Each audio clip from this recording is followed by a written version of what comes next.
Everyone, আসসালামু আলাইকুম রহমতুল্লাহি ওয়া বারাকাতুহু। সবাই কেমন আছেন? আশা করি সবাই ভালো আছেন। আমিও ভালো আছি আলহামদুলিল্লাহ। আপনারা দেখতেছেন বি কেয়ারফুল ইউটিউব চ্যানেল এবং বি কেয়ারফুল ফেসবুক পেজ। আপনাদের সাথে আছি আমি কামরুল হাসান চৌধুরী।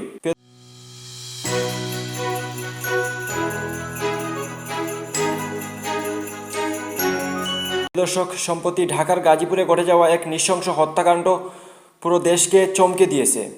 গাজীপুরে সাংবাদিক আসাদুজ্জামান তুহিনকে নৃশংসভাবে হত্যা করা হয়েছিল এবং এই হত্যাকাণ্ডের প্রধান আসামি কেটু মিজানকে আদালত মৃত্যুদণ্ডের রায় দিয়েছে।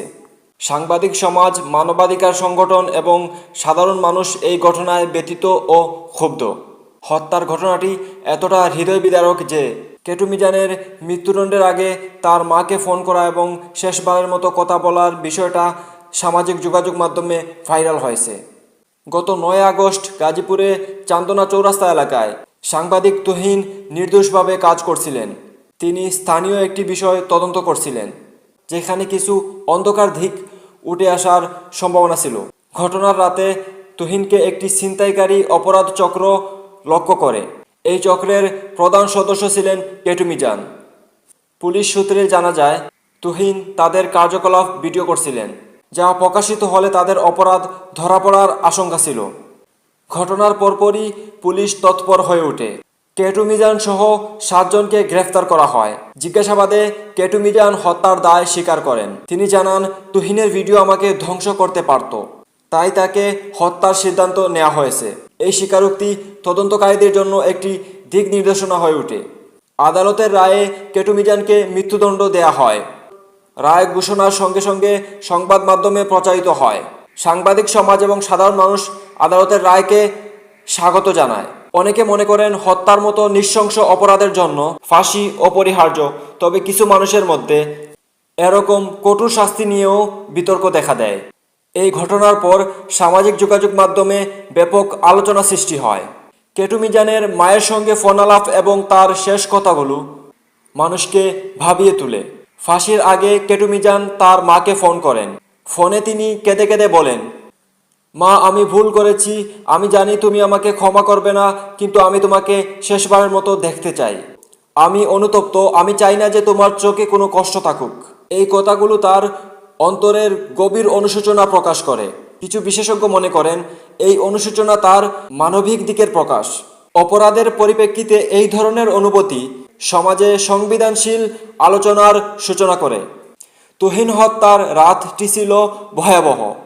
পুলিশ জানায়, কুপিয়ে হত্যার আগে তুহিনকে হেনস্থা করা হয়। ছিনতাইকারী চক্র তাকে ধাওয়া করেছিল এবং তুহিন সে সময় নিজের ফোনে ভিডিও রেকর্ড করার চেষ্টা করছিলেন। নৃশংসতার মাত্রা এতটাই ছিল যে ঘটনাস্থলে থাকা প্রত্যক্ষদর্শীরা আজও ভয় পান। পুলিশ প্রাথমিকভাবে নিশ্চিত করেছে যে কেটু মিজান হত্যাকাণ্ডের পরিকল্পনাকারী এবং নৃশংসতার মূল দায়ী। তার গ্রেফতারের পর হত্যাকাণ্ডের সমস্ত তথ্য উদ্ঘাটন করতে পুলিশ সিসিটিভি ফুটেজ, সাক্ষীদের বিবৃতি এবং মুঠোফোনের রেকর্ড পরীক্ষা করেছে।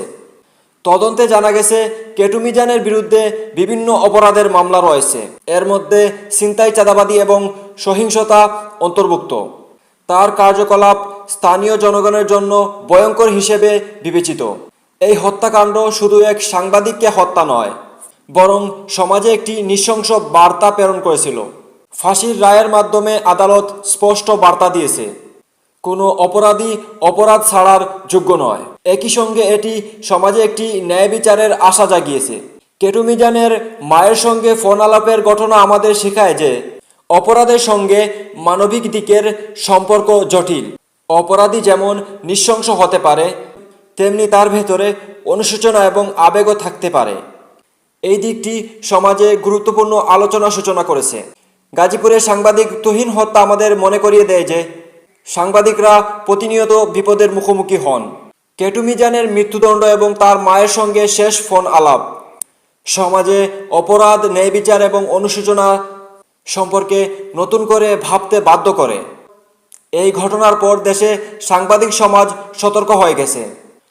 তুহিন হত্যার মতো নৃশংস ঘটনা যেন আর ঘটতে না পারে, তার জন্য আইনশৃঙ্খলা রক্ষাকারী বাহিনী, সাধারণ মানুষ এবং সাংবাদিকরা একযোগে কাজ করছে। কেটু মিজানের মৃত্যুদণ্ড এবং তার অনুশোচনা আমাদের শেখায় যে অপরাধের সঙ্গে সংবেদনশীলতা ও মানবিক দিকও রয়েছে।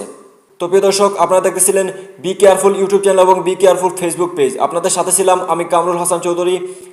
আজকের মতো বিদায়, দেখা হবে পরবর্তী প্রতিবেদনে। আল্লাহ হাফিজ, আসসালামু আলাইকুম রহমতুল্লাহি আবরকাতুহু।